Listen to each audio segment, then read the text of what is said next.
ட்ரீட்மெண்ட்க்கு அப்புறம் நீங்க என்னெல்லாம் சாப்பிட ஆரம்பிச்சிருக்கீங்க? சாஃப்டான ஃபுட்டு, ஹார்டான ஃபுட்டு எதையுமே இது பண்ணல. கரும்பை தவிர பைக்கெல்லாம் சாப்பிடும். ட்ரீட்மெண்ட்க்கு முன்னாடி நீங்க யூடியூப் பார்த்தப்போ நீங்களும் இந்த மாதிரி வந்து வீடியோ கொடுப்பீங்க, பேசுவீங்கன்னு நீங்க நினைச்சீங்களா? அது இல்லை நினைக்கல. நான் மேடத்தோட இது பார்த்தா நான் வந்தேன். அவங்க பேசுனது இதெல்லாம் பிடிச்சிருந்தது.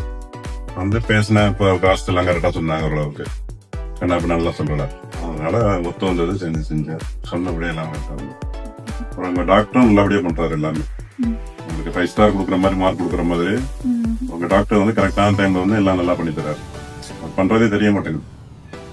பண்ணுறதும் தெரிய மாட்டேங்குது, முடிக்கிறதும் தெரிய மாட்டேங்குது. ரொம்ப ஃபாஸ்ட்டாக இருக்கா. அது மாதிரி உங்கள் டாக்டர் இவ்வளோ எல்லா பிரான்ச்சஸ்லையுமே நல்லா பண்ணுறாங்க.